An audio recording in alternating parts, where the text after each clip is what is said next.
Hello, Namaste everyone. Welcome to DDY Swadhyaya English session of third day. My name is Anita. I'm from Bangalore. I have been practicing meditation from 2002 and meditation is a gift to my life. And today in this Swadhyaya session, we have a guest called Aditya Dutta ji with us. So I will introduce Aditya Dutta ji first. So Aditya Dutta ji was an IT professional earlier and was at that time he was having difficulty in gender identification. So he went into deep depression during that period of time and he has been searching for meditation to come out of it. And in that process, he has been searching for meditations and he has practiced Vipassana meditation, has been to Osho Center, but he could not get out of depression even after practicing many meditations. So in the year of 2008, he met Dr. Newton and he has undergone past life regression therapy. Uh, because of that he was able to come out of his depression, and he also met Patriji in Pyramid Valley many times and he started practicing meditation. Through that he came out of all these depressions and his confusions, his questions, so many things. And from 2012 he has changed his profession to he has become a counselor in Life University. He is a psychologist, sexologist, alchemist, and he's also author of two great books, that is Transition and second book is Gandharva Loka. So today he'll be taking us, his topic is how to understand this polarity and how that will help in our daily life. I welcome Aditya Dutta ji to this Swadhyaya platform.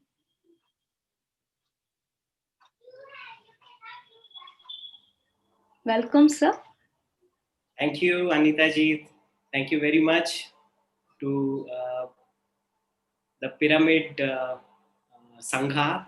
It's a great work you all are doing, and I'm privileged to be here. Very happy to be here. So what I want to start with is a question. I want to start with a question to the viewers, asking or maybe just telling them, what if I tell you that there is no man or woman? What if I tell you that sexuality is a myth? So friends, we are going to start with this question today. The topic is divine union. And of course, we are going deeper into this topic today. So yes, I can see people who are there joining, and I welcome all of them. I see Deepa Yadav. Good to see you, Deepa. And many friends would be joining. So you can send question on the chat box. And the session will go as I will introduce a little about my life. Then we will go into this quest of this, what is this gender? What is this sexuality, divine sexuality that I want to talk about? And what is this, this path that I am here to share? Very interesting. How can we use it in our daily life? And we will do very interesting processes in between. And at the end, we are going to keep some time for the question answer. I think that would be good. Anita ji, I think that's the plan, right? So yes, sir. We can go with that plan. Wonderful, wonderful. So let me start by sharing my little presentation that I made, and I think that would be good. Okay, I think Anita ji, we can see the presentation. It is there. You can see it. Yes. Wonderful. So I made this presentation for you, friends. So divine union of consciousness and energy. So this sounds a little complicated to me also, but I'm going to share what it is. You will come to know gradually about it. But let us first go through what we will explore today, right? So what we will learn is how to create a balance in our life. So we keep on listening to the word balance, but how do we create balance, right? This is what we will be learning today.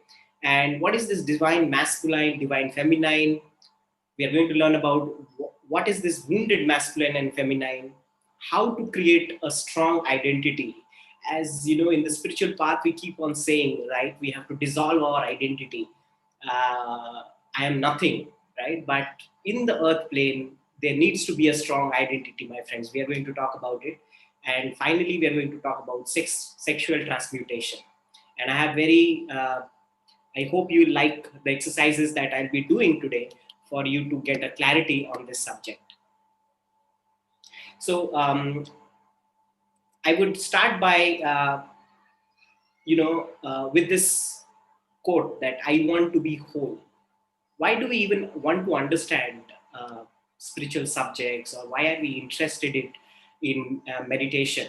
As Anita ji rightly said that, I went through my own depression, I was confused about my gender, and I started meditating. And all of us friends, we are trying to become whole. We want to become full, right? We don't want to become half, like I think we call ardhangini, right? It feels like I am half and I'm going to get married to my better half. So we say ardhangini, better half, right? Is it true that there is some half waiting outside for us? We are going to talk about it. So yes, so let me start with my journey, friends. This is the book Transition, and it's a book that is written by me on awakening through gender identity. So as I said, or Anita ji explained how I was confused about my gender. I always questioned, what is it to be a man? What is it to be a woman? If we see a man and a woman, is that enough for us to understand that this is a man or a woman? Or is there something deeper? What are the qualities of a man or a woman? So this book, talks about my own rejection, my own depression, and then how I got the divine guidance through many masters. Of course, Brahmarishi Patriji being my meditation guide, Dr. Newton being my guide for the last 10 years, and then my transition. So this book talks about this journey, and it's there on Amazon. So what I want to let out is I never thought I'm going to speak in public about this confusion.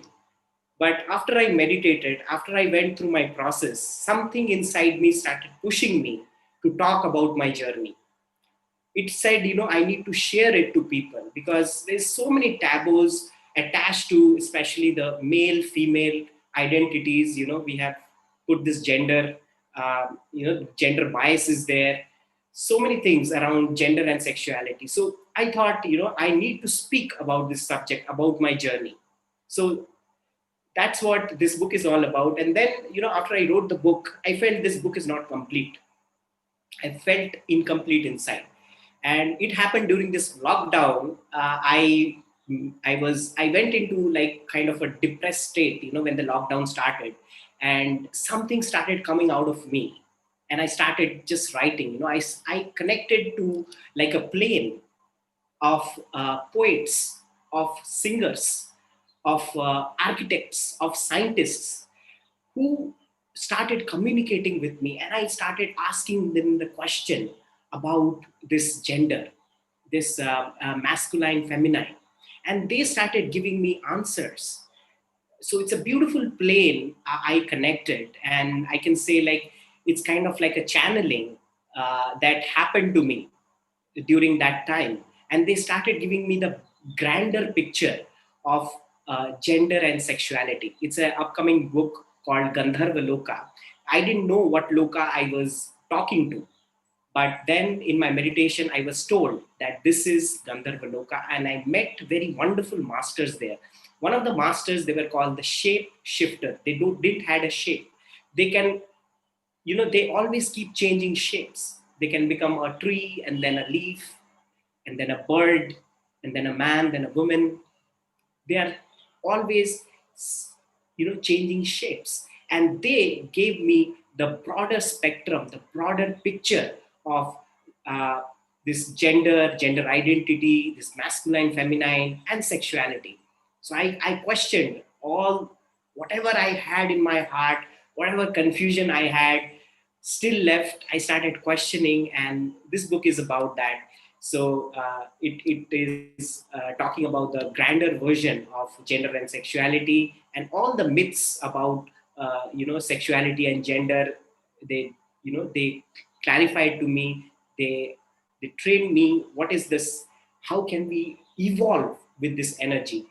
Right. So these are the things, friends, I'm going to share today, and I hope it's going to benefit you all. So my first question to all of you is like, what do you think is gender?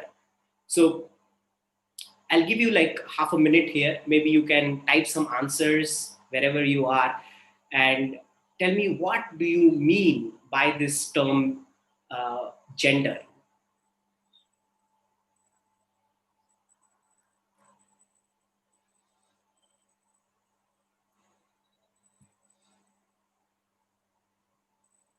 Yes, whatever you understand with the by the term, maybe you can type it, or you can send a message to me.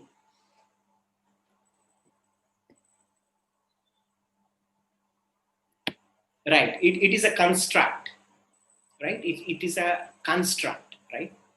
And friends, the way I see gender is like, I see gender in everything. You see, the minutest atom in a molecule has gender. You see, there is a polarity there, negative and positive is there, right? Whatever you see, you will see gender exist, from the minutest, like an atom, to the grander version. We find there is a polarity, there is a gender in everything, right? So this is the quest we are going to go further with. And now I'm going to, so, basically in this discussion, friends, I'm going to use this word masculine and feminine. So please do not misunderstand it as male or female. Male or female are the external identities, but masculine and feminine, I will be talking more about this internal identity that we have. So we'll learn about it. Now I'm going to talk about sexuality. What is sexuality? It's like a umbrella term, right? There is a sexual identity, there is an orientation, there is something called biological sex, and the entirely call is an expression. So you don't have to go too much deep into the picture that I'm showing you. It is just for you. You can find it on the internet. I found it like a good way to explain. But just on a very easier level, if you need to understand, identity is what you think in the mind. Am I a male? Am I a female? Or I am some other, right? And orientation is, whom am I attracted to? Which gender am I attracted to? Sometimes it happens that a male is attracted to another male. It happens, right? So that is the orientation, right? And then we have something called a biological sex. That is the, the kind of genitals, sexual organs that we are born with.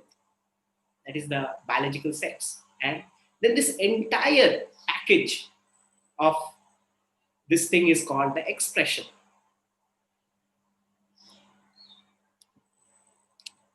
And then we also understand there are people who are transgenders, right? They are born somewhere in between, right? They are, sometimes they identify themselves as male, female, both, or a male, a biological male can identify himself as a female, right? So those are called transgender. So we see this variation in gender when we look into the subject. And friends, this is a beautiful picture I got, and it says around the globe, people identify with various kind of gender. So you see, there is no more male and female. There are all variation of gender now. So a person can say, I am a male, but half alien, right? They also can term that as a kind of gender. So it's also beautiful that we are breaking the gender binary, because we are used to categorize things in a certain way. I'm sure we all resonate with this. Like as a child, we are told that boys can't cry. Are you a girl? Like why are you crying? You can't cry because you're a boy. You are supposed to be very strong. You're supposed to behave in a certain way, right? And for the girls, I think it's some difference. Even for instance, colors, we have attached colors also to the gender. Let's say, in a word we have said boys are blue, women are pink. So when we see pink, we always associate with women. And if a boy likes pink, then he's ridiculed and he's made fun of if he's wearing a pink shirt, or something like a more feminine. So we see androgynous gods, friends, like Shiva, Ganesha, Happy in different cultures. So these are gods, they already uh, show us the androgynous nature of our soul, right? So it's just not the external gods that are there, they have depicted, because with a statue, with a like symbolism, they are trying to say that this is what we are also inside, like Ardhanareshwar, the half man, half woman. Ganesha, I mean, he's neither a male nor a female, he's androgynous, right? So we have these examples. So let us learn what is gender in the bigger spectrum. What is the picture of gender in the bigger spectrum? So I'm going to explain you with a small presentation. So I see it like this. If you sprinkle some colors on water, right? And you see different colors like yellow, pink, red, they are getting, they are mixing with each other. So from there comes a set of people with different colors, right? So it's not binary, it's many colors that can come out of that. And from there, we have this now scale also, which is, you see on the left side, you have the Barbie, which I have labeled as the extreme feminine. Like extreme means, she's very, very feminine, very delicate. And on the right, there is a G.I. Joe, that's extreme male. So my question to you, friends, is where on this spectrum, might your gender identity be? So please look into the scale. Let us spend like half a minute here and find out where is your spectrum. Like, there is the yellow man, or, it's like, could be like a half man, half woman, like more balanced state, right? And on the left side, 1 to 5, it's the feminine, and the 7 to maybe the extreme 11, 12 is the masculine. So where is your scale? Like, where is your number? Have a look.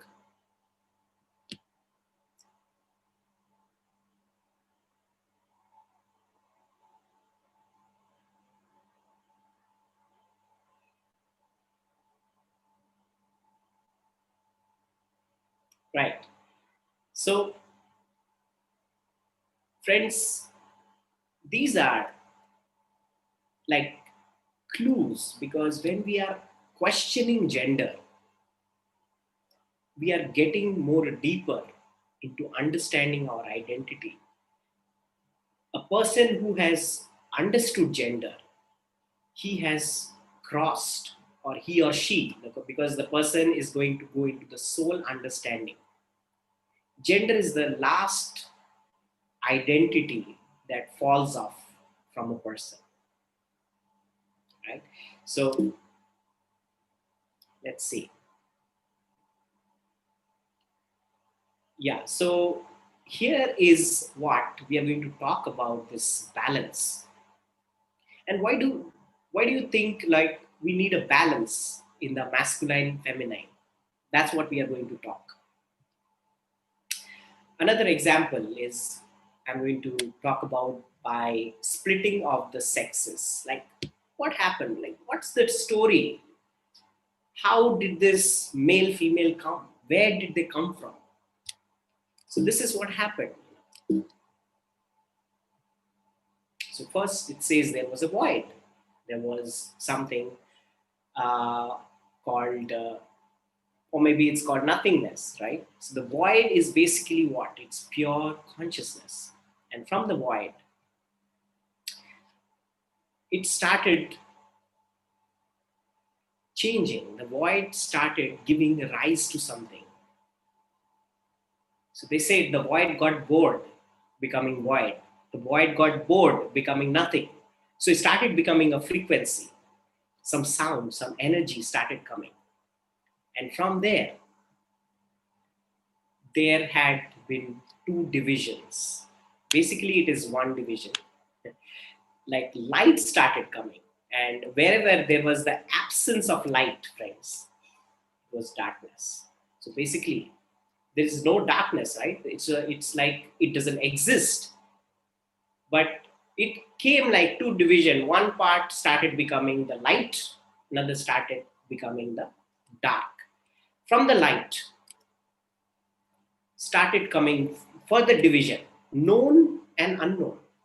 Light became the known, and the darkness became the unknown. And from the known, unknown, now this is the interpretation. Known became the masculine, unknown becomes the feminine. Now, please don't understand that I mean that woman means dark and man means light. It's not like that, right? It is just that the feminine is more into the mystery. She lives in a mystery. And darkness is associated with the mystery. And please understand, I'm trying to say the word feminine, not female, right? So a male also has his own feminine and masculine inside. So for a male, it could be that he's 70% more masculine and maybe 30% feminine. For the feminine, it could be the opposite, or a combination, right? So this is the story of splitting of the sexes, like where the gender has split. So now understanding, coming into the you, like how we use this. So coming to that part, we have this left and the right brain. We all know that there are two different kinds. These two hemisphere operates, right? So the left is about definitely about the logical, rational, linear, more of a scientific thinking, right? And the right consists of the emotional, more of the creative, the artistic part of it.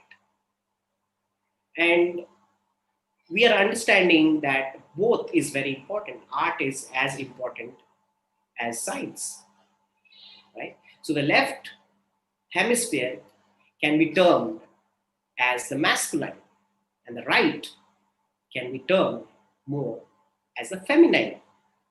And friends, this is what we require as the masculine, the friendship between the two sphere. It says if you have to come to a conclusion and you are calculating for maybe 10 years, and intuition can give you that in a fraction of a second. So intuition is can be so powerful, friends. I'm sure if you know the biography of these great scientists like Newton, or let's say Nikola Tesla. Nikola Tesla, as a child, he had a rare fever.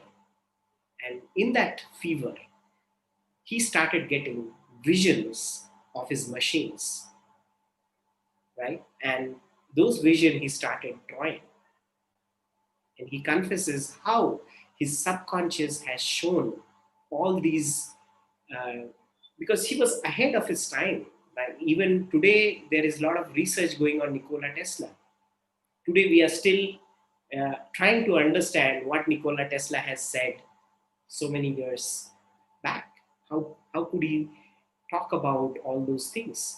So he had those vision from his creative mind, and as he was a scientist, he could interpret the the creative information to his left brain and create something out of it.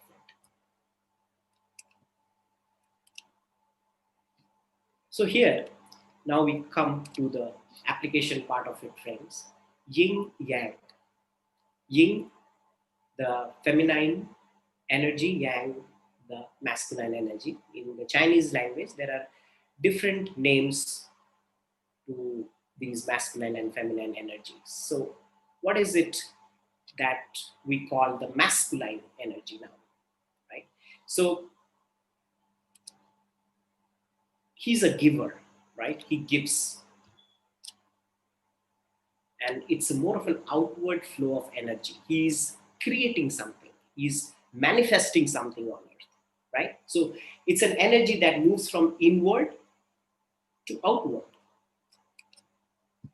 He's a protector, he protects, he's logical, focused.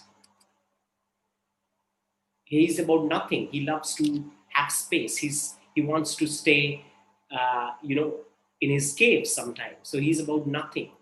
He's looking. His search is for nothingness, and he's the unmanifest.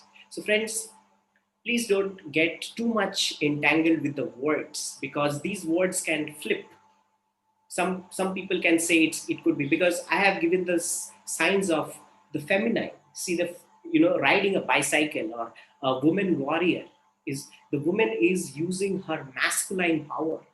Even we see Durga, Kali having these masculine powers, right? So that's the masculine part of that identity. But then Durga wants to express herself as a mother.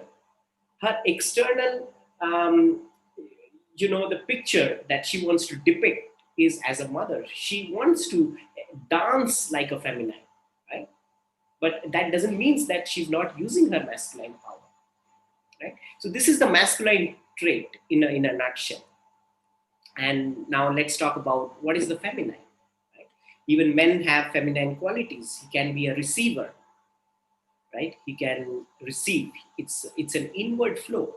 So when you are nurturing someone, you are taking care of something, it's an inward flow of energy. Even a spiritual journey, or meditation practice is more of like an inward journey. And feminine can be a nurturer, she can be intuitive, she can do multitasking, she's about the manifest, and she's about the mystery. So friends, look at these qualities and see where you resonate with it more. Like, which one do you feel are the more dominant traits in you? It doesn't matter if externally we are a male or female. So let's spend like half a minute here.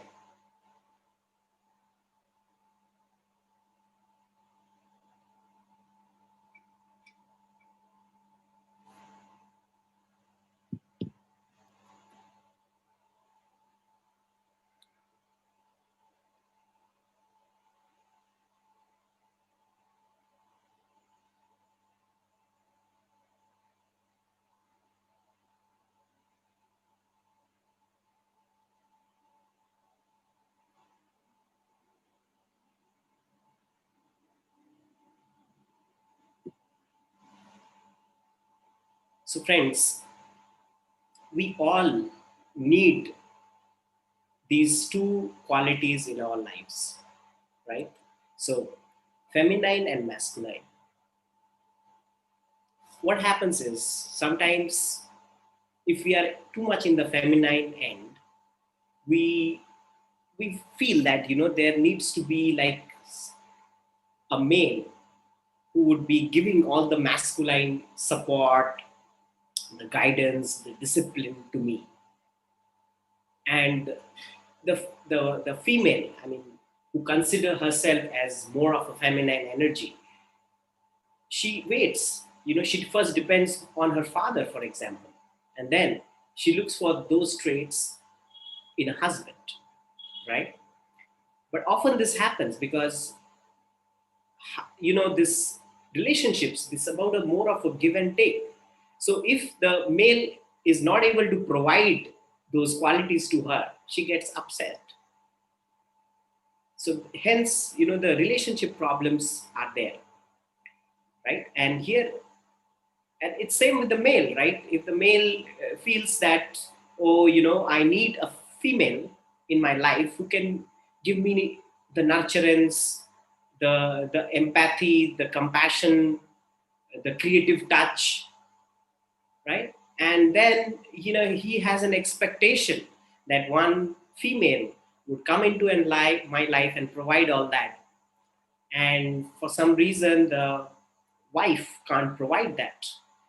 So he goes into, like, he's not happy with that relationship. So here, this is what happens is, if you look down this description of feminine and masculine, this is where the wounded feminine and the wounded masculine come into picture. So I can say, this polarity, it can be either a divine polarity or it can be a wounded polarity. And what are the wounded feminine traits? Now, as you have seen the divine feminine traits, the wounded can be, she can be very insecure, she can be very needy, right? She can be manipulative. And the masculine traits can be, it could be very aggressive, it can be controlling, dominating, abusive. So let us take an example here, friends, like how to understand this how these two dynamics works. Let's say I want to reduce my weight, right? I have got very plumpy, I have a heavy body, now I want to reduce my weight, right? So if I have a wounded feminine inside me, so the wounded feminine would have a poor me story. It will say, oh, I can't get up in the morning, I'm so tired, I don't have the energy, right? And she will try to manipulate her story. It's the inner dialogue that goes on inside us, not to anybody else, but to ourselves sometimes. And the wounded masculine is going to say inside me that, you got to prove yourself. You look so bad, you know, I hate looking at your body. You have to do something about your body. So you see what's happening. There is this wounded feminine and the wounded masculine not making me go and do the activities that I require to reduce my weight. But because of that conflict that is happening with the wounded feminine and wounded masculine within me, I am not able to go, and take the steps that are required for me to reduce my weight. So, what has to be done, friends? This is where I think the best way to balance is, one of the best ways, meditation. Right? When we start meditating, all these wounds started dropping off. Wounds are from the past. Either we are hurted in our childhood, sometimes we are hurted maybe in past lives, some hurt we are carrying, where this wounded feminine is born, where this wounded masculine is born. And through meditation, regular practice of meditation, this wound can wash off. And if you're not able to heal those wounds, there are other techniques, the other beautiful methodologies. Like I said, I went to Dr. Newton and I did past life regression. I'm also a regression therapist, and I see how people benefit from this regression therapy, from the inner child work, from the family constellation. Beautiful modality. Even with this masculine, feminine understanding, how people really can come out of their wombs. And then they start developing a divine masculine and a feminine identity of themselves. So what happens? The same identity which was pulling you down, or I was giving an example of losing weight. So what happened is, this divine polarity, the divine masculine will say, don't worry, I am there, I'll support you. And he's not going to judge, he's going to discipline himself. He will be confident that, yes, I am going to reduce my weight. And the feminine will say, I will support you, I will nurture you, whatever you need. If you need rest, you can rest there, rest. But then, it's going into real deep rest. The divine feminine really teaches us how to rest. Otherwise, we are not resting, friends. Even in our sleep, we are fighting in our dreams. How many of us can really say that we know how to relax?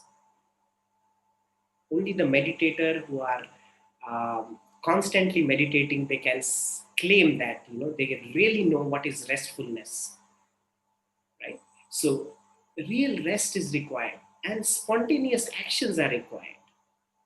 And with that help, I can gain energy and I can lose my weight. So this example can be valid in any other aspect, many other aspect, whatever you call it, you can use this principle, friends. And yes, this is another example of the world society. What is the patriarchal society says? The patriarchal, which is a man-made society, believes in history, believes in linear time, believes in dogmas, rationalities, science. It's more scientific. Matriarchal, who are more feminine based societies, they believe in eternity, the cycle of times, ritual, magic, alter states, art. So you see the difference. This is a science based society, art based society. I feel the amalgam, both is required. That is divine union. When the both the divine masculine, the divine feminine can meet, that is the divine marriage. And also, friends, we all need to have that divine marriage inside us. So before I go to the next portion, let us do a small meditation, friends, which it's good to have some experience as we go through this theoretical understanding. So we will start the meditation. What I want you to do is, it's good if you can stand up for this meditation. It's always good, and place your feet firmly on the ground, right? So you can stand, and if you really don't have an option to stand, you can sit. That's fine. Okay, so this meditation is to balance the masculine and feminine. It's a beautiful meditation, and I would like you all to sit straight. Okay, so if you're standing, I'd like you to feel that you're like a tree, and you can close your eyes. Let your feet be firm. You can take your time to wherever you are. Maybe I'll give you like a half a minute.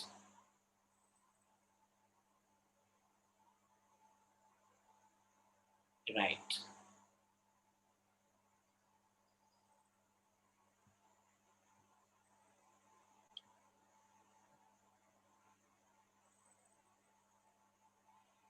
And now you can close your eyes, friends, and take few deep breaths. Just some cleansing, deep breaths.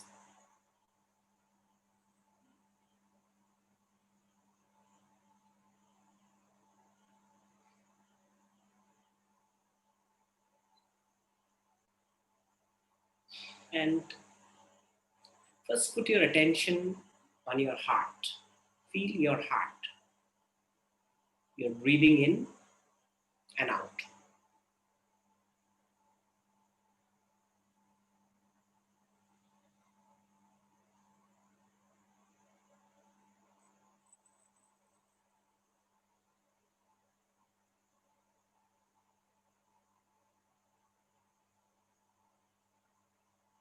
Now, from the heart, take your attention down to your feet. Feel your feet.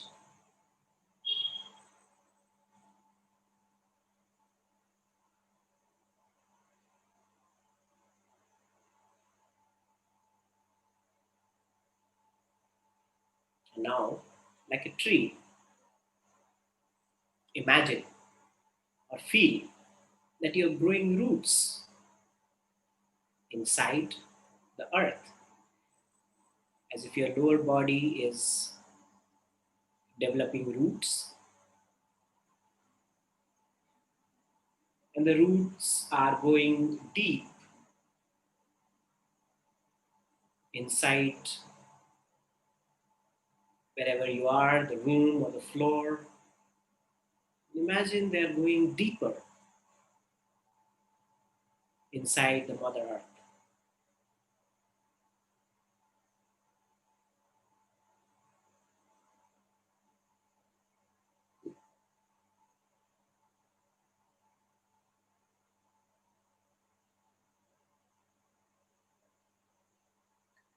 And you can feel the moist soil and the roots going very deep down into the middle of the earth, and it's coiling at the middle of the earth. You can visualize this or feel it. Huge roots are going from your lower body and going to the bottom of the Mother Earth. And you're feeling a pull down, as if the Mother Earth is pulling you down with the roots. And now, I'd like you to breathe in through the roots and breathe out.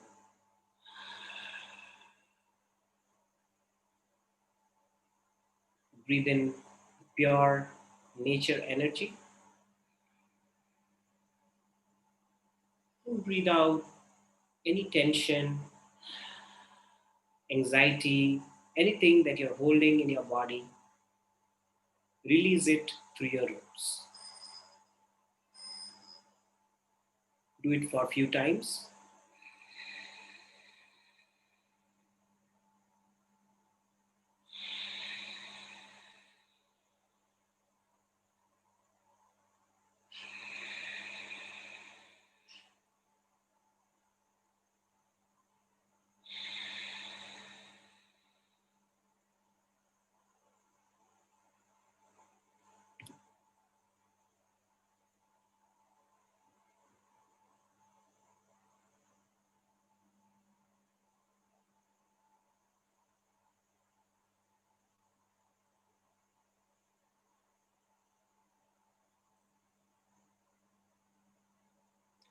Now bring your attention from your feet, from the Mother Earth. Bring yourself back into the heart. Breathe that beautiful energy in your heart.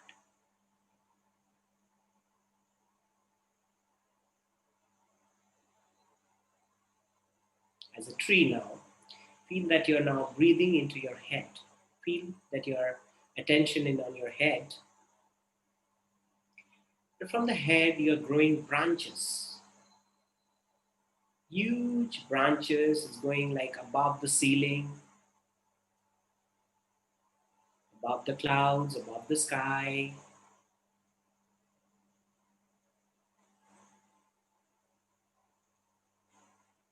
Its branches are going into the cosmos, and it's getting anchored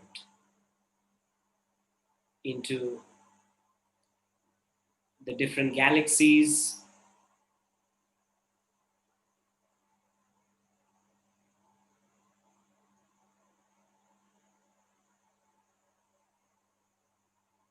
And you're feeling an outward or like an upward pull.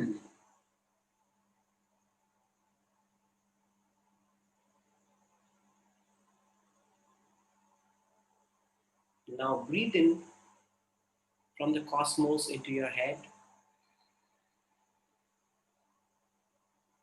and release everything or anything that you need to release at this point of time.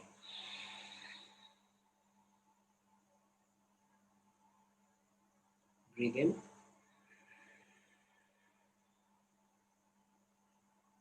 Breathe out.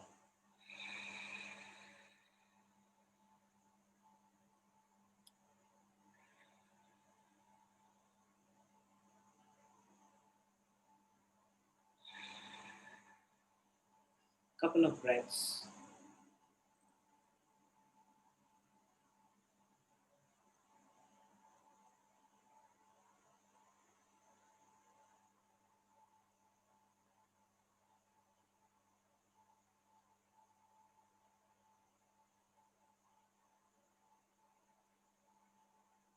Now bring this energy from your head into your heart.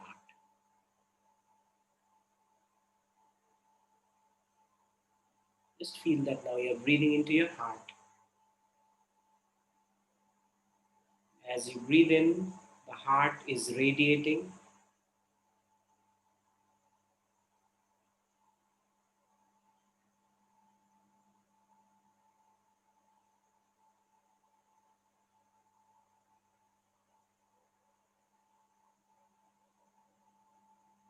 Stay in your heart. You're breathing in all this wonderful, beautiful balance of the earth and the sky. Mother Earth, Father Sky, in your heart. And you're breathing out all the love, the beautiful feeling around you, surrounding you. Let it spread.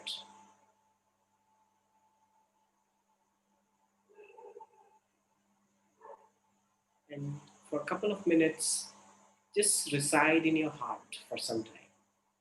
Stay there.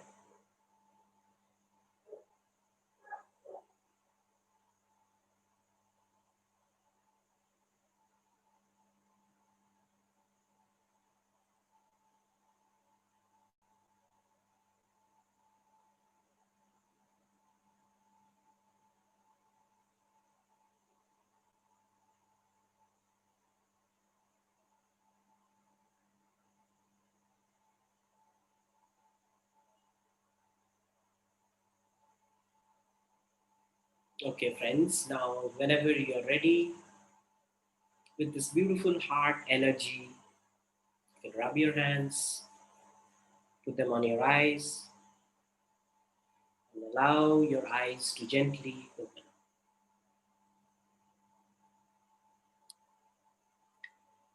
Wonderful, friends. So, this is an exercise uh, that can be done anytime whenever we feel a little disbalanced. We want to bring the balance in our life. We want to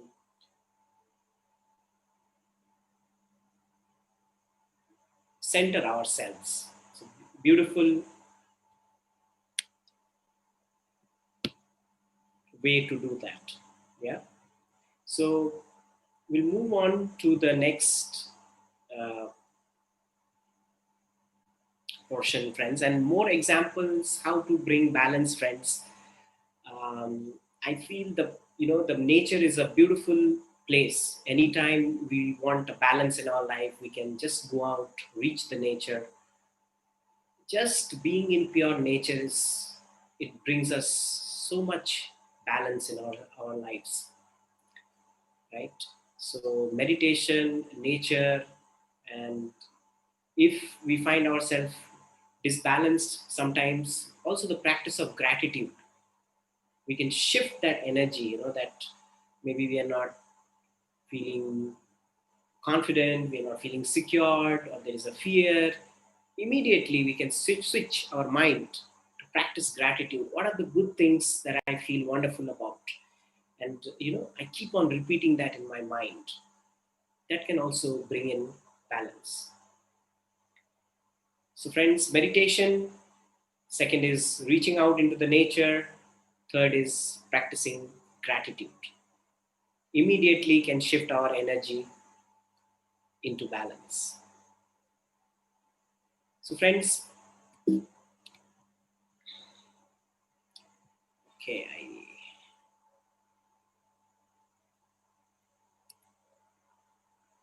Yeah, I just have to go to the next part now. Yeah. So this is where I find the interesting part starts. My favorite subject, the law of polarity. So, friends, now as we learn balance, many times we feel polarity is like a distraction, right? So, uh, I am working on becoming very confident, but I know there is a part of me that is also fearful, right? And you name it, whatever it is, like day, night, uh, hot, cold, all things have a polarity, right? So I generally don't believe in that concept that we have to be positive in our life. You know, that really doesn't work, friends. So, what is the law of polarity talking about? Let us first understand the law of polarity. What it says. The law of polarity says it's one, it's not two. Though we see it as two, it is one.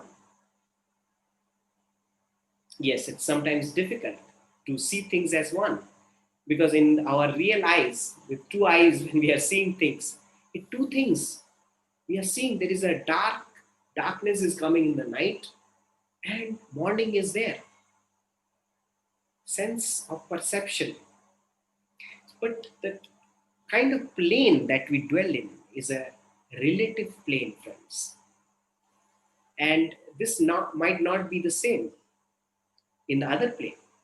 For example, I just told you about this example: dark and light, right? We have darkness, we say no, no, there is this night falling, and then there is a morning, the sun comes up, right?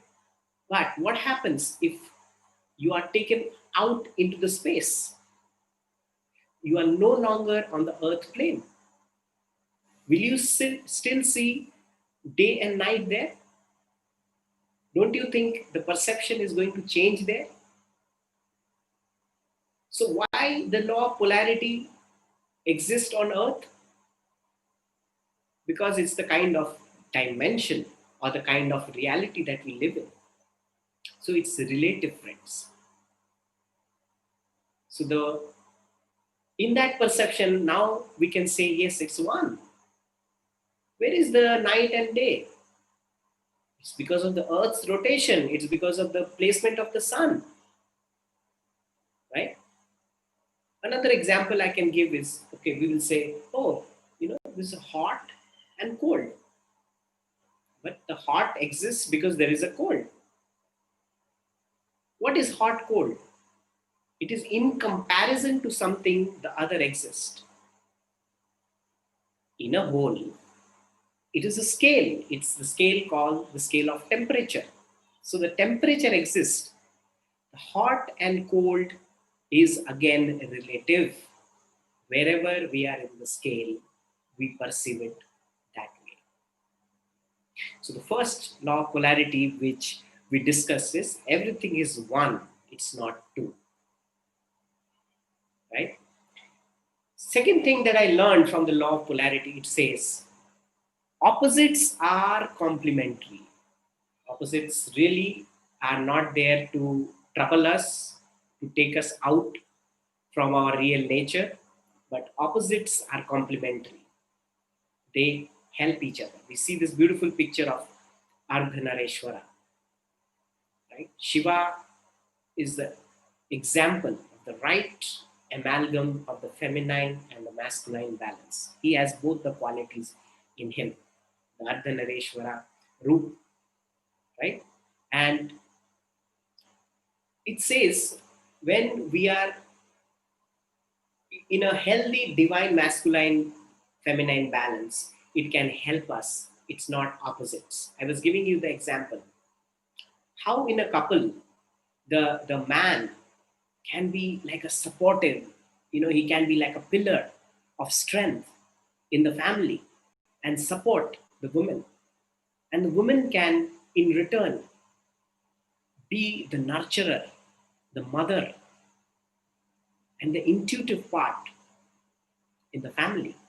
So when a family has this balanced masculine feminine, the family will grow. So the law of polarity is there to make us evolve. The law of polarity is there to make us more aware. Whenever we are dwelling in the wounded masculine feminine, it feels like it is tearing us apart. Yes, because we are dwelling in ignorance. We need to see where the wound is coming from. Where is the masculine wound? Where is my feminine wound coming from? What are the sources? And when we can heal these wounds, we'll be able to develop this divine masculine feminine. And hence is the second law.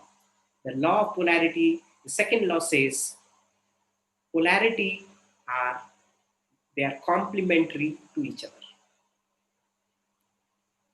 And then the third law of polarity, which is again very interesting, most interesting part I feel, is when we reject one part, we are rejecting the other. Let me repeat it. When we reject one part, we are rejecting the whole. What is the example? Let me take an example. Like I have a friend, right? I like everything about that friend. He is so helpful, he's so kind, he's my best friend. But then he is a drunkard. He drinks. And when he drinks, he has a different personality. And I don't like that.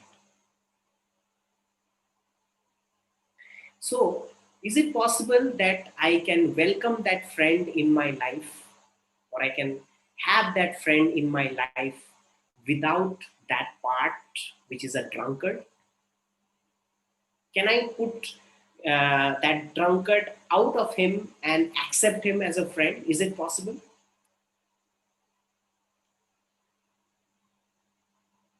So the drunkard part with that part that I like is my friend in a whole. Example, I am Aditya and I have these good traits in me, but then I have also this little anger in me sometimes. So I push it back. I don't want to confess that I am also an angry person. So do I accept myself fully? The law of polarity says if I'm rejecting one part, I'm rejecting the whole. Because how can I come somewhere without that angry part of me? How my friend can come and accompany me, leaving that drunkard part in him? Because that's one of his personality. It is one part of him. That's what he is. Sometimes we make a mistake that we want to change that part. In our relationship, we really don't want that. We want to scrape it out. So, similarly, we understand that masculine, feminine, we need to accept this polarity inside us also, friends. We need to know, we need to realize that yes, I am a masculine and a feminine inside. Both, I am Ardhanareshwara. And when I can accept these two parts inside me, when I can realize that two parts inside me, I can be a better father. A mother can be a better mother. An architect can be a better architect. A painter can be a better painter. Whatever profession we are in, we can be better at that. We can improve our relationships through this understanding, improve our abundance, improve our health. These dynamics can work everywhere. So the law of polarity teaches us acceptance, friends. Accepting the whole as it is. Right? So if we have a difficult relationship, let's say with our parents, I don't like this part of my parent. I don't like this part of my mother, for example. We are rejecting her completely then. We need to accept her with that part. Then only it's a full acceptance. So, friends, the three things again the law of polarity teaches us. The first is it's only one, it's not two. Second, it says polarities are complementary, they help each other. And third, it says when we reject one, we are rejecting the other. Such profound wisdom the law of polarity teaches us, friends. And a person who has mastered the law of polarity has mastered life. See, we keep talking about the law of attraction. I want good health and I don't want to be sick. So when I say I don't want, that is already being included in my wanting because that's there. So first, the law of polarity says you accept it. Yes, I'm not in a healthy position right now. Let me accept that state because that's what I'm going through right now. I can't run away from it right now. And then the second stage is when we accept it, the second polarity also starts opening up for us. Health starts opening up, which is the opposite of illness. So, friends, yeah, before we go into this understanding of the energy, I'd like you to do a process, a short process of facing this polarity. I'd like you to think of a very or any situation or any person whom you think you have a conflict with.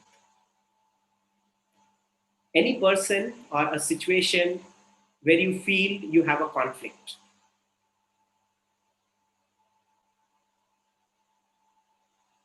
Just I'll give you half a minute.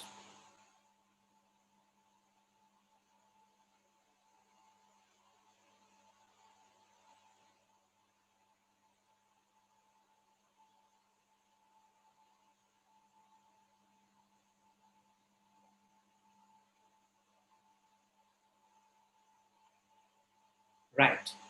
And now we'll do a short process. I welcome you to close your eyes and just stay with the breath, like how we generally center ourselves with the breathing. Just stay with the breath.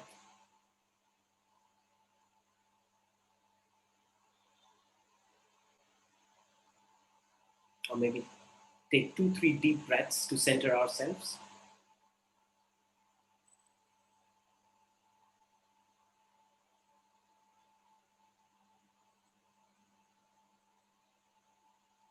And at this moment, I'd like you to face this person or situation with whom you have a conflict.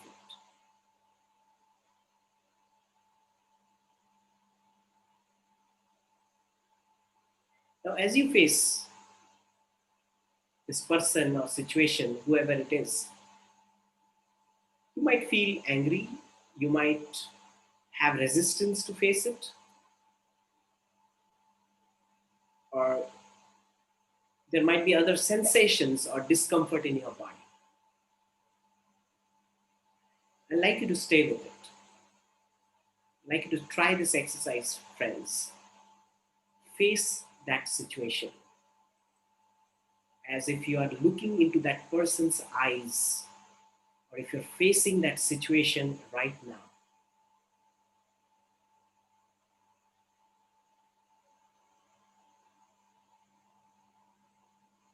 And be aware of the sensations that are happening in your body, in your mind, whatever is happening, just be aware of that.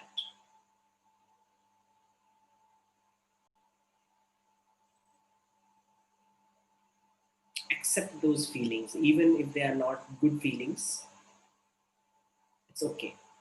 But I like you to face that person or situation.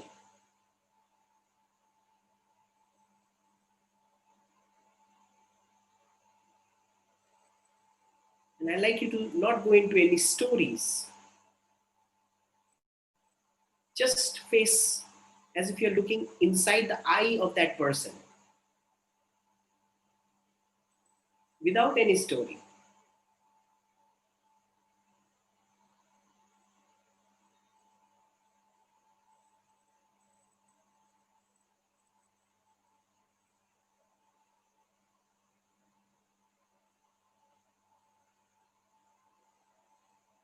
And if it's like, if you're getting too any kind of pain or discomfort, if it's like too much, I'd like you to breathe into that.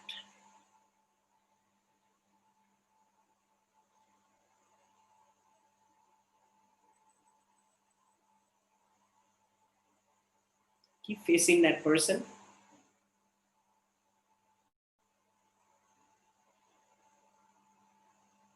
without any judgment, without any story. Be aware of the body sensation, whatever is happening.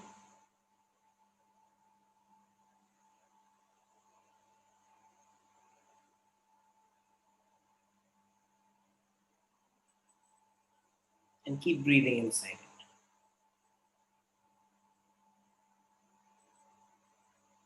You might feel like reacting. I'd like you to be aware.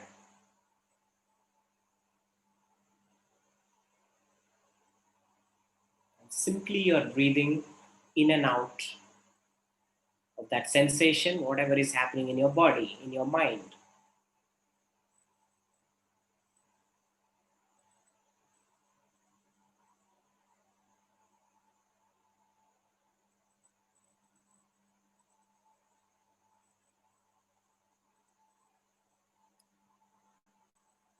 Keep facing it.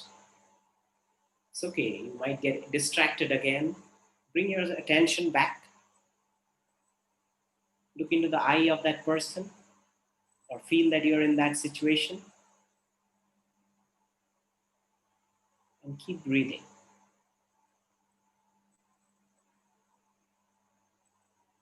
And I like you to feel as if your chest is expanding and you're taking a more of a straight expanding posture rather than like hunching forward. You're just sitting straight. Your chest is out and you're facing that person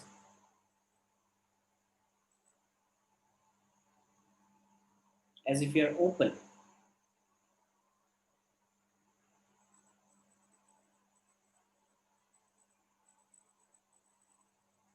Keep breathing, my friends, and keep your attention into the eyes of that person.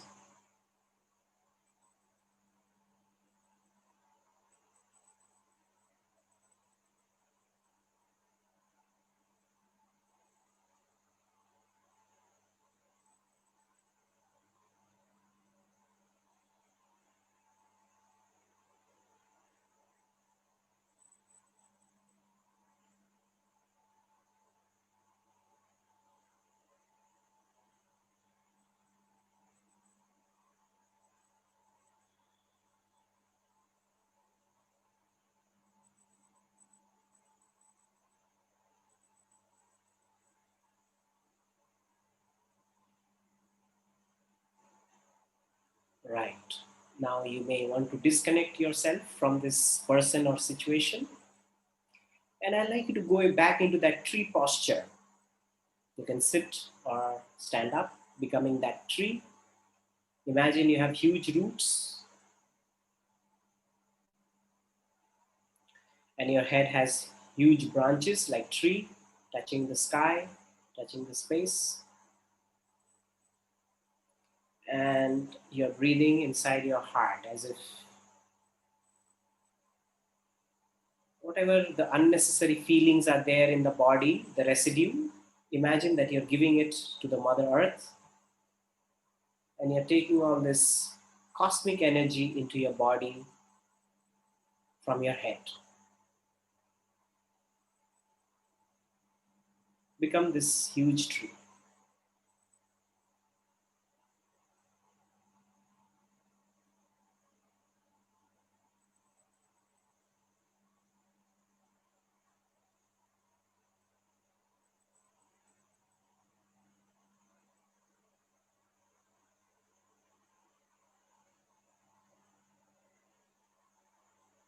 Now, before you come back, I'd like you to center yourself in your heart, feel your heart, beautiful energy in your heart.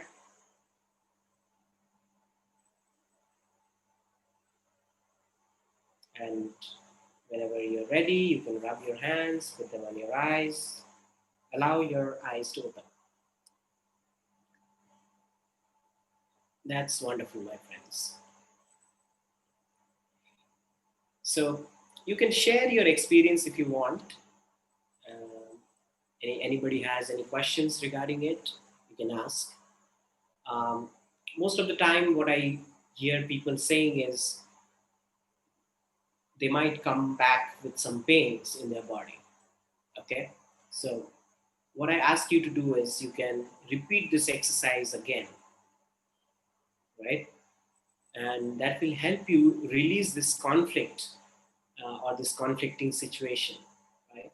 So if you have a pain somewhere, you can again repeat this later, friends. And many people, they might come up feeling very fresh, very relaxed, and they report that they are able to face that polarity in a much better way. Many people, they just drop that conflict after going through this exercise. So it's a very beautiful way to resolve your conflict, is you are facing that polarity as it is. Okay, friends. So as we move forward, if you have any questions, you can put the question again in the question box, on the chat box. And when I get time, I'm going to answer them. And now we are going to go to the next part of the presentation,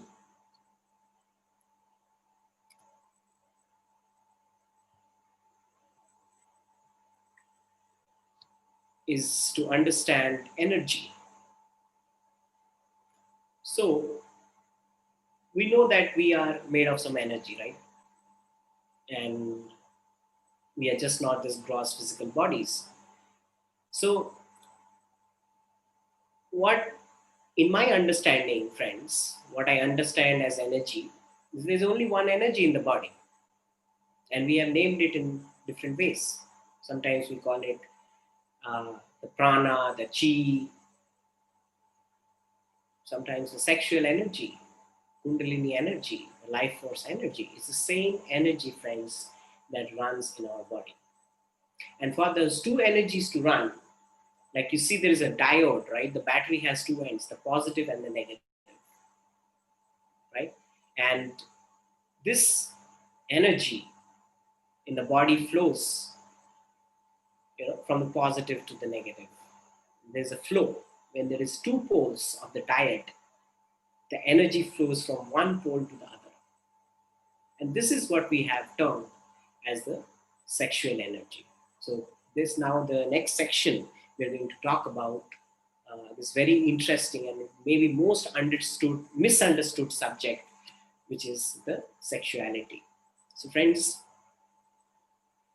there are so many dogmas regarding this sexual energy, and um, we are coming with a lot of beliefs about the sexual energy because we have been conditioned. At a very early age, the condition starts happening when someday our parents or some elder has told us, like chichi, don't touch those parts. They are very dirty parts, or they are the parts you can't show, or you have to hide those parts. From there, we have started developing like a belief that it's wrong, right? This part comes, it's wrong. And on top of that, there are many layers that we start developing around this energy. And what happens is when this energy is trapped, when we are not clear about this energy, we are holding a huge potential in our body, which we are not using it properly. So, friends, if we are not clear about the sexual energy, even if we call ourselves like meditators or spiritual people, we need to look into the lower chakras rather than focusing on the higher chakras. I feel it is important to look into the lower chakras, the Muladhara, the Swadhisthana, the Manipura. These are the chakras. Many people who call themselves meditator or spiritual people, they lack. They are confused about this area. They are not able to manifest their life because these chakras are blocked for them. For me also, friends, as I was sharing you my journey, these were the chakras were totally blocked. I didn't want it to even speak about it. I didn't want it to look at it, right? But meditation, the spiritual journey, the guidance of masters helps us to look into these and have a right understand about these energies. So we have to we are programmed in the wrong way, but the knowing is there. The true understanding about it is already there. So the purpose of this presentation is to awaken the true understanding of what we already know. So what is this flow of, I was talking about the sexual energy flow, right? What is the sexual energy flow? We have it in the body. So we see that our body, there is a continuous energy flow. Even there are instrument nowadays, very sophisticated instrument has come, and they clearly shows that the body has a lot of energy and it's going in cycles. So if there is a beautiful flow of the energy, we feel very healthy. And if the energy is blocked, we feel unhealthy. And it can be a block in a lot of other things: relationship block, abundance block, health block, or some other kind of fear or insecurities or phobias that we hold. That can also block this energy, right? And if we have this other person with whom this energy flow is beautiful, we call it like a sexual attraction, right? The other battery which is showing is like a sexual attraction. It's a flow of energy. And not only, it happens between man and woman, friends. Let us also think in terms of like, like when we see like small pup, a beautiful pup, right? And it's so cute, it's so sweet to look at. We get attracted. That's also a flow of energy. We don't have to always term it as a sexual energy, but it's that life force energy. When we see a child full of life force energy, right? So this is what is the flow of energy between the two polarities. So polarity is again required for this energy to flow properly. And the same flow is happening in the entire cosmos. So first we have seen it, how it has maybe it is happening in the atoms, the negative positive pole. And then we understand how as masculine feminine or male female, the attraction is there, or the attraction is there between let's say like a child and a mother. That's also like a beautiful attraction. Life force is flowing. And then in the higher planes, and when we see the bigger picture of it, we see the same polarity, the same circle of energy is going in the cosmos. So in a way, everything is like in a circle, you see, everything is circling. And it's important to understand when we are in our relationship with anything, the energy circuits need to flow or need to revolve in and out, receiving and giving. Receiving is feminine, giving is masculine. In a relationship, important to receive and give. In the society, it's important for us to receive and give. then we are in balance. When this receiving and giving is in balance, then we feel healthy, then we feel abundant, then we feel, we are centered, we are balanced. This is balance, friends. This is the divine union. So we see the entire cosmos is already in the divine union. So the question is, why do we feel disbalanced sometimes? We are not aligned to the cosmos that time. We are not aligned to the divine wisdom that time. And those are the times we feel we are not balanced. So friends, I will be doing one meditation with this. I will explain you that. Before that, let us go into some more details about this energy. So now, as we are calling it the sexual or the life force energy, let's see what it is about. So this energy, how I define this energy is when this energy is flowing down, it's going down, it's producing baby, for example, right? The sperm and a ovum meets and produces a baby. And the same energy when it's going up, that's what is the term called sexual transmutation. That's what meditation helps us develop. This kundalini energy start rising up, right? And it starts clearing all the chakras. So sexual transmutation is a very important and an interesting subject if we are interested in our evolution. We can use this sexuality, this kundalini energy to evolve, to create our lives, to live the purpose of our life. So I like Master Thorkom, what he says about the sexual energy. He says, sex in the physical body is a relaxation. Sex in the astral body is a pleasure. Sex in the mental body is creativity. Sex in the intuitional body is enlightenment. So beautiful, friends. I recommend Thorkom sir's book, and one of the very beautiful book that we should all read if we have to understand sexuality is Sex to Superconsciousness by the great Master Osho. Wonderful must-read book. My perception about sexuality completely started changing when I read this book.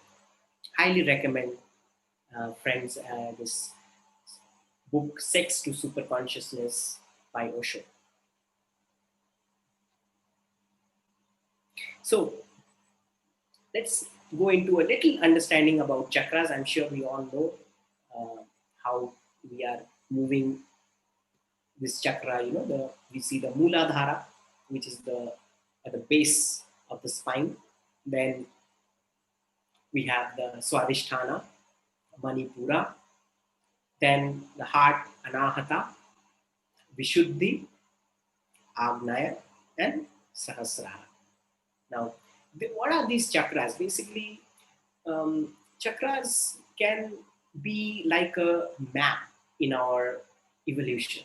It has its own psychology, it has its own energy, and because this evolution is like, if you don't have like a map, it feels very baseless. So I feel this is where the chakra comes into picture. It gives you a map, right? So what is this root chakra? So the root chakra is about feeling trust, feeling secured, feeling supported. And when the Muladhara is not opened or it is not feeling safe, it is blocked, what happens is we are in fear, we are insecure, right? So this, in the Muladhara, we can see the layers now of sexuality. In the Muladhara, sexuality is very mechanical. It's on the very bodily level. Now, nothing wrong with that, but we have to keep growing above that. So from the root, the Muladhara, when we are coming to the sacral, which is the Swadhisthana, we now start understanding the emotional part of it. Swadhisthana is about emotions. When it's blocked, we feel very guilt, we have shame in it. And when it's open, we are creative, we are in a flow. So from the root, the sexuality, which was very mechanical, now it starts gaining a little emotional. So we start connecting emotions with our sexuality, so which is a little better. And then the sexuality moves into the solar plexus, which is about creating a strong identity. When the solar plexus is strong, we feel very confident, and otherwise we are feeling very weak, helpless. So when the sexual feelings are operating from the solar plexus, we are confident about the sexual act. The man is confident, the woman is confident. Otherwise, we are not sure. We have a very feeble identity. Our partners may not trust us because we feel helpless there, right? And then sexuality moves into the heart. What happens is, about if the heart is open, we feel unconditional love. We can give love. And if it's closed, we are in grief, we are in pain. So from this level, friends, the sexuality definition starts taking a very new shape, because it's no more physical now, it's more from the unconditional love. Two-person, when they have unconditional love, they can feel a polarity, they can feel a sexual connection even without touching each other, right? So it starts taking a more deeper state.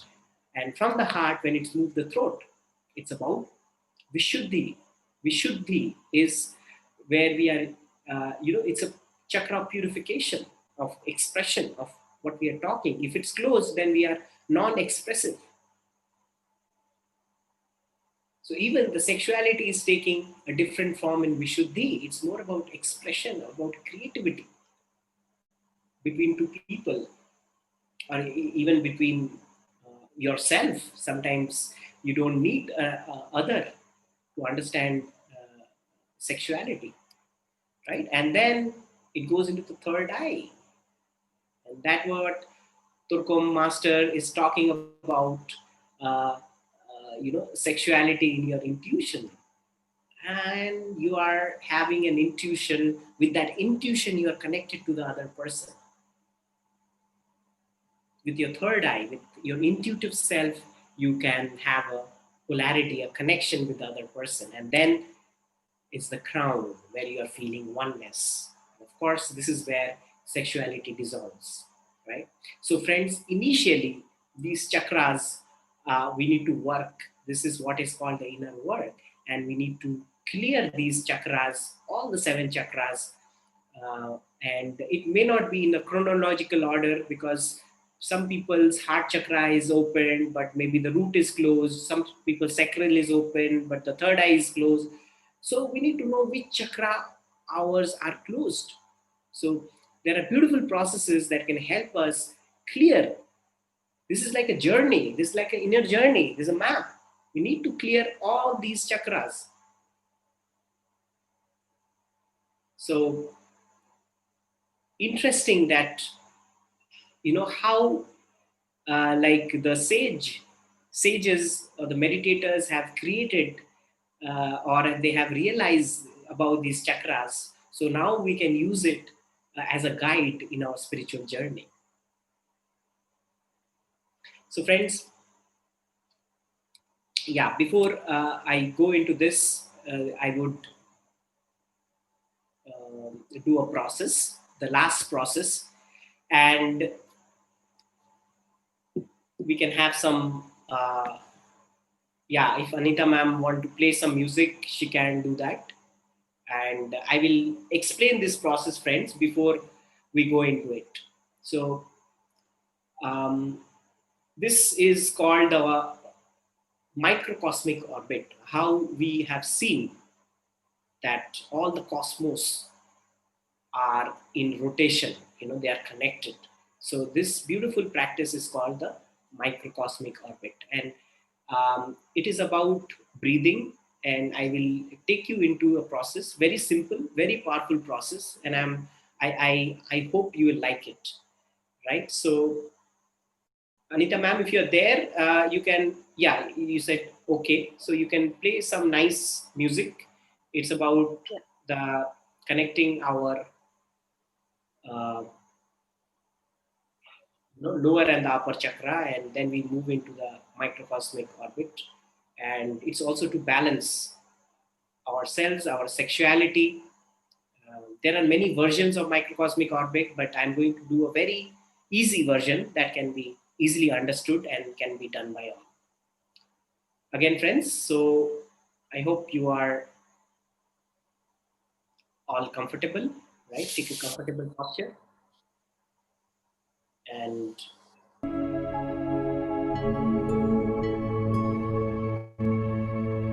be calm,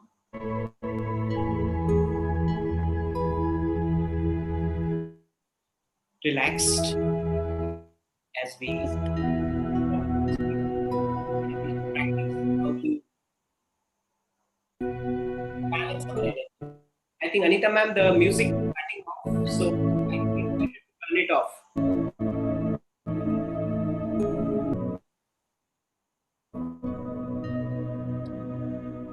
Yeah, it's better to turn it off, Anita ma'am, because I think there will be the sound won't be, yes. I think that's better.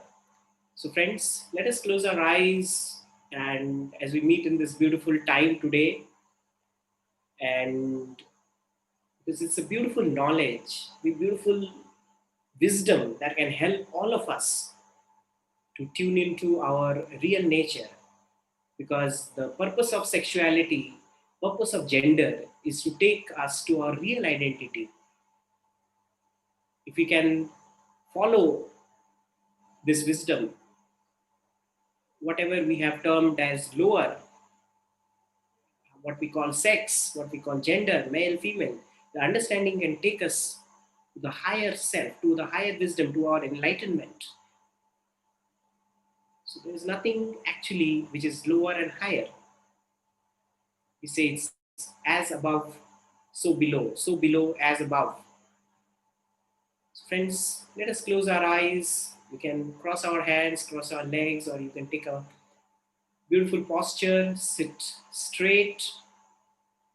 And it would be good if you can sit without a back support. It would be better. So sit without a back support and as straight as possible. And I'd like you to just observe your normal, natural breathing. So you're breathing in and out.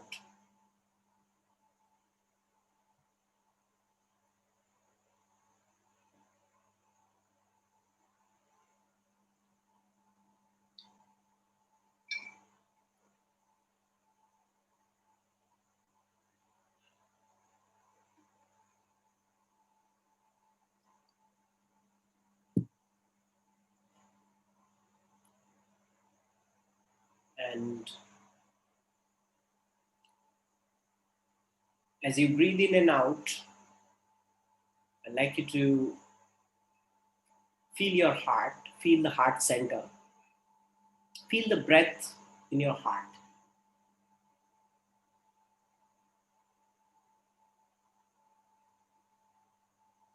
And see if you can deepen your breath a little bit than before, a little deeper than before.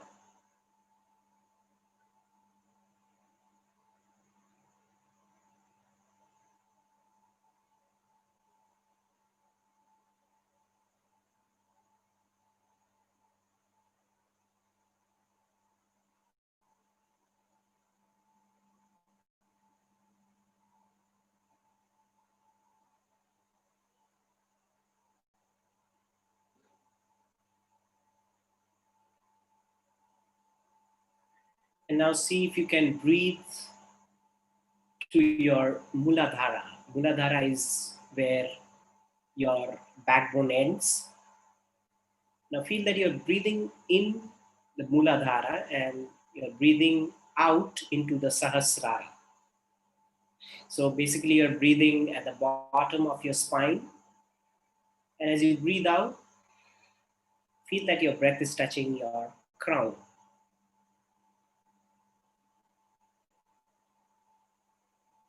You can feel or visualize this, that you're breathing into the Muladhara, breathing out to the crown. We'll do it for some time.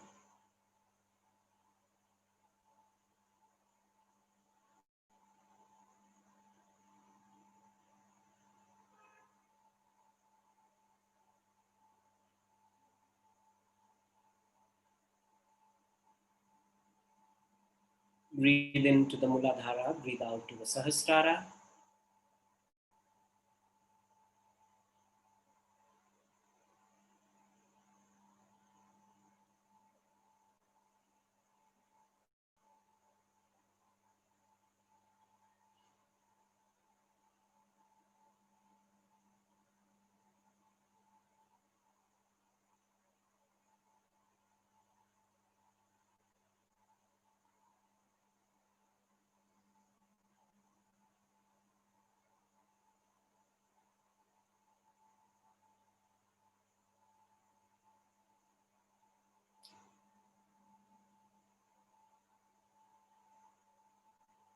Now feel as you're breathing into the Muladhara, I'd like you to breathe a little deeper and imagine that you're breathing into the core of the earth.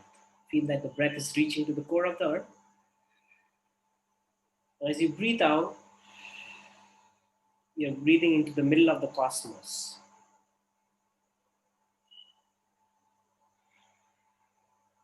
And just feel that your spine is like a bamboo, hollow bamboo.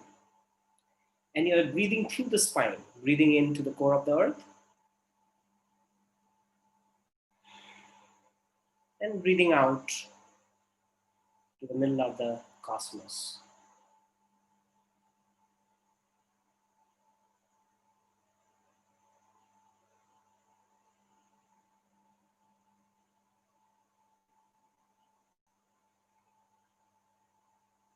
A very powerful exercise to balance our sexuality, balance our masculine, feminine. Very powerful exercise. Keep breathing, breathing into the core of the earth, breathing out to the middle of the universe or the middle of the cosmos. Whatever that means to you, whatever that you're feeling. Nothing wrong and right about this. And feel that your backbone is like a straw.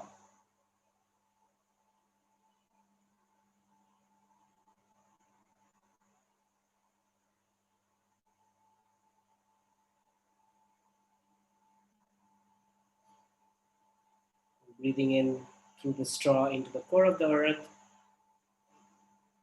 breathing out to the core of the universe.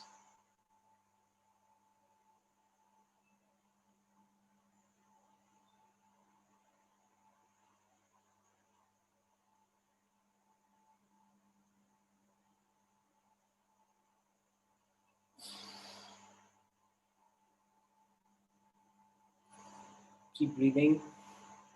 Do it for some more time.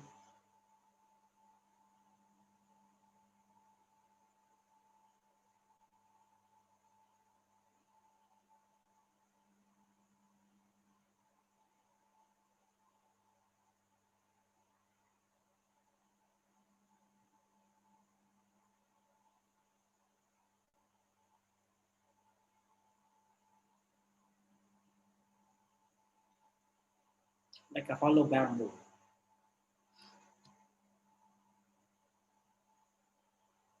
Just breathing in,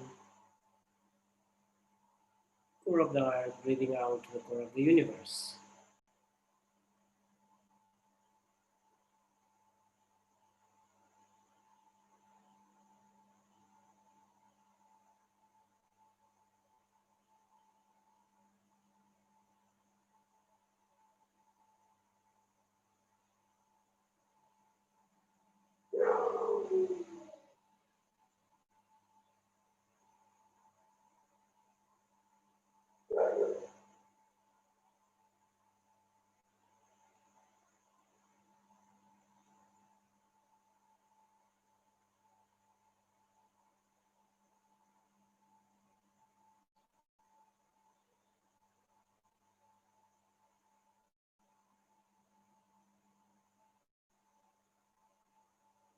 slowly start breathing into your Muladhara and breathe out to your Sahasrara.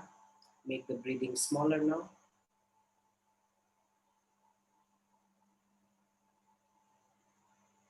Breathing into the base of the spine, breathing out to your crown.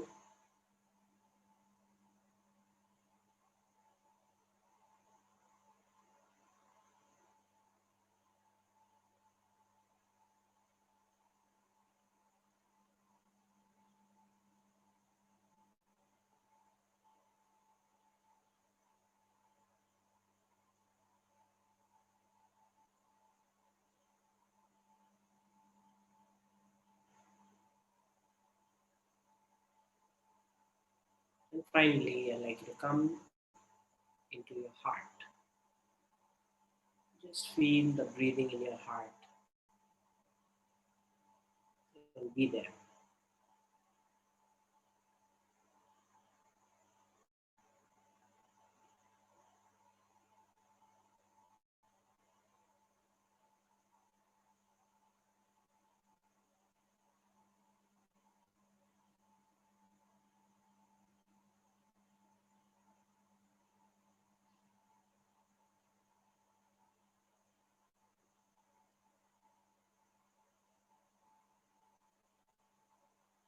That's nice. So whenever now you're ready, friends, you can rub your hands, put them on your eyes, and allow them to open.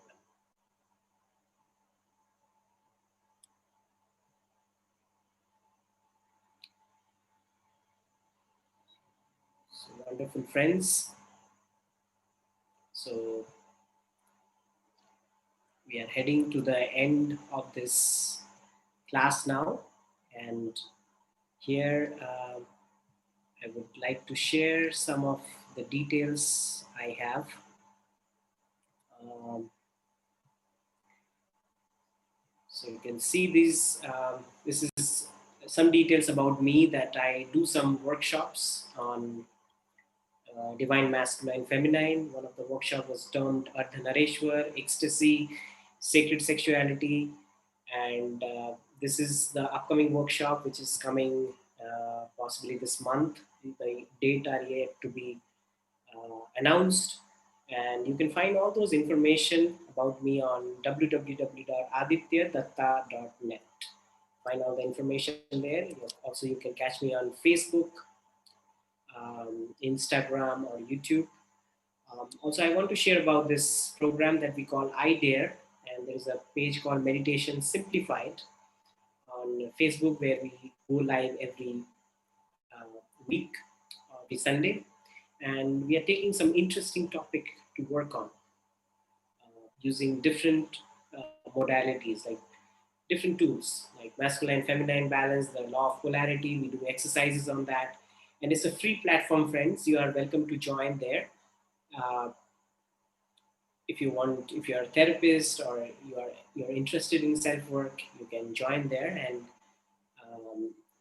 we can have you on one of the Sundays there. You can either take a session or maybe give a session about anything that you want to share about personal healings. So basically, it's a platform that we have created to heal ourselves as facilitators or therapists, and we extend our work to people, others also.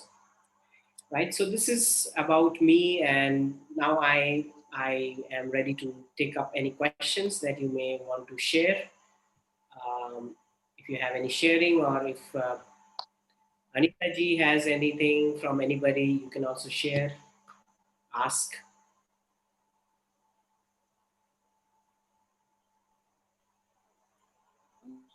Yeah, Mr. Any questions? Yeah, I think your voice is not very clear, Anita ji. Okay, now, sir? Yeah, I can hear you Now now. is it clear? Yes, yes, please. Okay. Sir, I'm Suresh, having a sir? question. Yes. Sir, this question is from PMC Global, sir.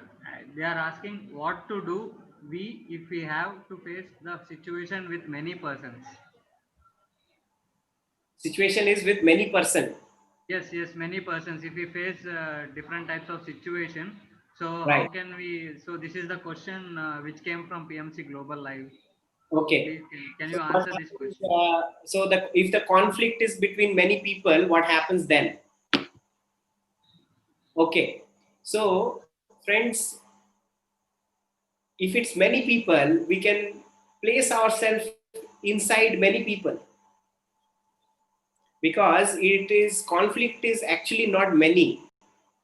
It may be, okay, I have a conflict because he has his nose is not straight, I don't like him, so I have a conflict with him. I have a conflict with him because he was my childhood friend, he bullied me. I have a conflict with him because he's a boss. But basically it is just one conflict.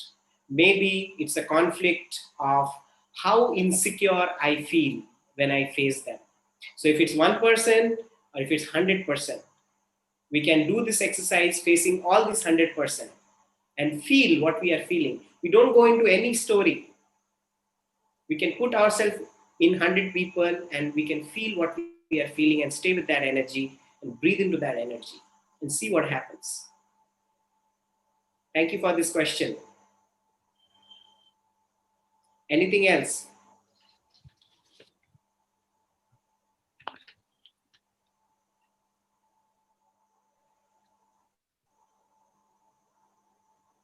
Suresh sir, are you having any question?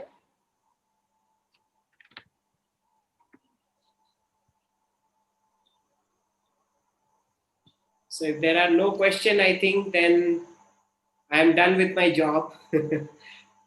Right? Otherwise, either people have understood me or they have not understood at all. So maybe I have done my job well or I have not done my job at all. So that's what means. Yes, And sir. many times people question, how they can heal their relationship, because this is where the major problem comes about, talking about relationships, in healing our relationships. And I say, until a man discovers his inside woman or a woman discovers his inside man, we really can't heal this man-woman relationship. So, how to discover is definitely by this awareness, this knowledge. Sir, The more there is a cultivate- question. Yes, There is a person named Terry Thomas, so he raised the hand, so he want to talk to you.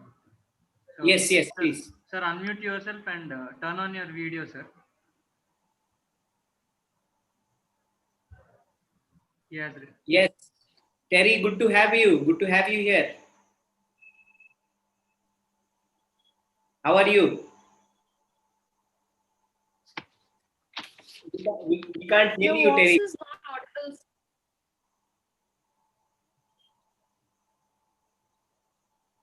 Your voice is not audible, sir. No, your voice is not audible, Terry. Can you type it? Can you type it? Sir, unmute Sir, yourself, please sir. unmute. Yes, to unmute. Yes.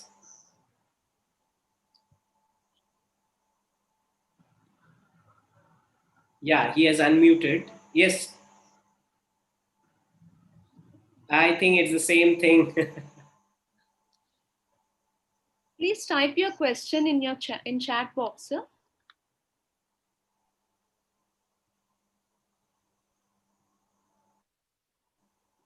Yes. So by the time he types, any other question, Anita ji, or anybody has any other questions?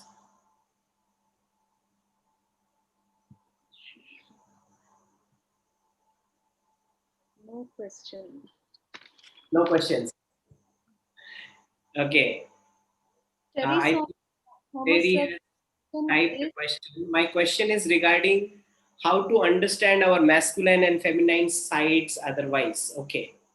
So, how to understand these sides is, as I explained, the nurturing, the compassionate part of us is the feminine, and the doer, the person who is taking an action, the part which wants to go outside, take an action, it's an outgoing force, is the masculine quality. So, the more we are becoming aware of these two qualities, the more we start even developing it. And as I said earlier, the best way to develop these qualities is definitely, of course, through meditation. We need not confuse ourselves with this knowledge. I think always we should start with the meditation. If we are a meditator, we will have an experience of it rather than only the intellectual understanding. Here in the class, we had a more of intellectual understanding because that's also important. But we need to also have an experience of it. So if we are a regular meditator, these qualities will naturally come to us. We will have the balance naturally. So for a woman who is very feminine, or in a way, she has a wounded feminine, she's always in her emotion, she feels very insecure. When she starts to meditate, she starts developing a divine feminine, a divine masculine in her. So the divine masculine will give her strength and support. The divine feminine will nurture her, right? And it can be for a man also. So I've given you 3 things that we can do to meditate. One is meditation to balance ourselves. Second is going into the nature, spending time in the nature. Third is gratitude practice. Immediately when we start doing that, they take you into a balance, and you'll start creating this feminine and masculine dynamics. So friends, I do workshops where I go more deeper into those subjects, and I do various techniques to help people find their inner masculine and feminine. So I'll be having these sessions also online, because nowadays we only have online platform to do it. So anybody interested can reach out to me, and we can discuss about it further. And one more thing I want to say, friends, is even when we are meditating, the simple meditation practice, because Patriji is very clear about what is meditation and what is techniques. We should not complicate meditation with any techniques. There is no replacement for meditation. So meditation is Anapanasati meditation. So I also see this masculine feminine dynamics in Anapanasati meditation. For example, when we are sitting in meditation, sitting very relaxed with nice music, nice fragrance, in a beautiful posture, that is the feminine part of meditation. The body, all the senses that we are hearing, smelling, all the senses, the energy is the feminine part. And the masculine part is the awareness. We are becoming aware of the breath, awareness of all the senses around. Right? So the more we are aware, awareness is a masculine quality. And nurturance, to sit in a beautiful way, happily with joy, surrounding ourselves with beautiful music, is the feminine, right? And when these 2 things meet, meditation happens so beautifully, right? So this is how I see meditation. So thank you, Terry, for this question. Anything else, Anita ji? Yes, sir. Deepa ma'am has raised the hand. Sorry, Deepa has raised hands. Okay, yeah, you can unmute yourself, Deepa.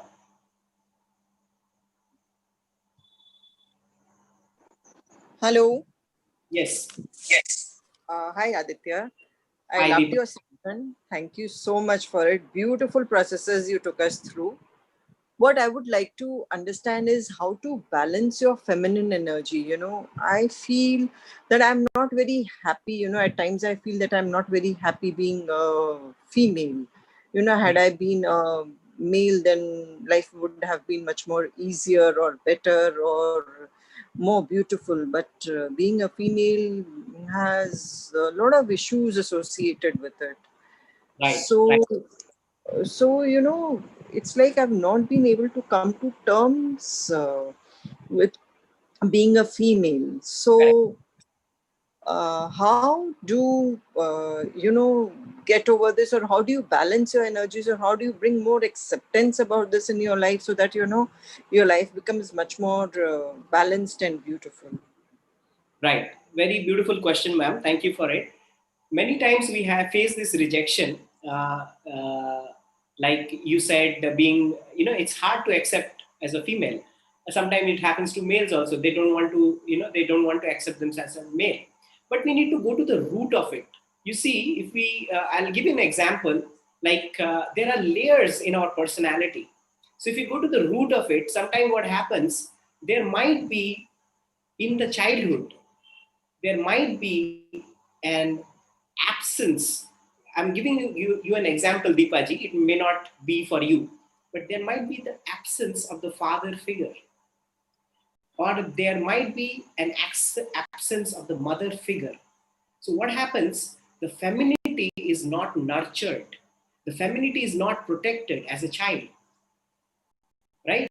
So, because femininity is like a flower, the girl child is like a flower, right? She needs protection. She needs like a boundary. She needs to feel supported, right? And her femininity can germinate or can flower in the childhood. So that support or that environment, when it's not present sometimes in the childhood, either because of the absence of the mother or either by the absence of the father, it can happen. Or, sometimes what happens, there is a male child in the family and female child. The male child is given more preference. Isn't Or, that the case in all the households, even today? yes, that is what the gender discrimination is there. And many people, they are suffering. We are still carrying the baggage. So Deepaji, what needs to be done is what baggage you are carrying from that. And you need to heal that part of yourself. And when you heal that, you will be able to release that baggage, what you carried from the past. Oh, I carried a pain that it's not good to be a female. Maybe that's the belief inside, right? And when you release that belief, you create another belief out of it. I love to become a female, becoming a female is beautiful. Becoming a female is, it's like a Durga, it's like a Shakti. I'm Shakti, right? And it can be a celebration. It can be such a celebration becoming a female, right? But it doesn't happen until you look at that block and you release it. So you need to go a little deeper and understand where it's coming from now, and release that baggage. Yes, yes. Okay. Thank you. Thank you so very much. Beautiful.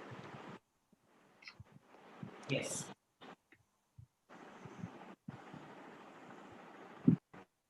Anyone else?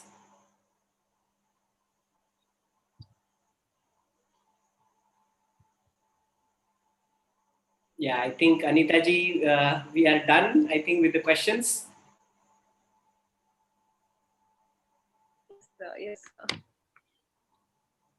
Very, very, very well explained, sir, about how to balance the masculine and feminine nature in every person, and with a lot of meditations and with beautiful explanation you have given, sir. You have made us more clear on this particular topic, and you have gone very deep into law. What is law of polarity? And when we have mastered that law of polarity, that is mastering the life. Such a beautiful thing you have explained. And as you told, we are not one. We are everybody is having that Ardhanarishwara Tattva. Yes, yes. And when we don't accept one part, then we are not accepting we're not accepting the whole. Such a Right. beautifully you have explained, sir. And when that masculinity and femininity is balanced in the family, it will become more wonderful and balanced, beautiful. Right. It will be more. And this dynamics works in all relationship, like a child and a mother, child and a father, mother and a father, grandmother and grandson. These polarities are working everywhere. And the more we can find a balance, the more we can, come out of it. Yes, yes. So, Ma'am, having some yes. question, you can Yes, unmute Deepaji. yourself. Yeah, thank you so much, Aditya. Another question is, how can we balance both the masculine and feminine energies inside us? Yes. What suggestion would you give, or how would you guide us, to balance those particular energies inside us? Yes. Any particular So, meditation, any particular process you want us to follow? Like I've done this inner child meditation a few days back. yes. I did that. And yes, I understood that yes, we have certain issues, which were not very big, but still you carry the baggage from the past. And there is this disbalance inside you. So, how do you actually balance those energies inside you? Right. So because it's hard nowadays to find the divine masculine, divine feminine. I mean, the kind of society we are living into, we don't see this as examples. So it's very important first to find examples of divine masculine and divine feminine in your life. There might be someone whom you see as a divine feminine, as a divine masculine. So because our acceptance, our their presence in our life is important, right? So it could be like an uncle, it could be like a grandfather, or it could be like a guide or a master or a guru, or maybe any archetypes like even Shiva Shakti. At least we need to explore Shiva Shakti to at least understand what is this divine feminine, what is this divine masculine, right? And when we start connecting to these energies, whatever way is your way of connecting to them, we start developing this balance. So in a way, we are releasing this toxic masculine feminine, and we are cultivating the divine masculine and feminine in us, right? So the more we connect, okay, again I'm going into my aggression, again I'm going into my insecurities. Okay, no, that was my past. Now I call upon the divine father, the divine mother. Please guide me, right? So I did this tree meditation with you, right? It's a beautiful meditation. A tree is teaching us balance, right? We spend time with the tree, talk to the tree. It will teach us balance, right? So being in the nature, very beautiful way to balance, learn balance from the nature. The tree meditation you can do. Even Yeah, Anapanasati. very beautiful. Yes. Very, very beautiful. Yes. So these are all techniques, ma'am. Deepaji, these are all techniques, but I would recommend doing meditation separately is very, very important. Anapanasati, we need to be a regular meditator. So that we have to do a separate time. We can do this all kinds of techniques. These are nice to do. It enhances, it accelerates our journey. That's beautiful. We can do it. But Anapanasati meditation, continued practice is definitely required with all these techniques. Okay. So, yeah. So, going into the nature, Anapanasati meditation, gratitude practice. These are even gratitude. The more we practice gratitude, the divine masculine starts coming up. Feminine Yeah, starts, right? very true.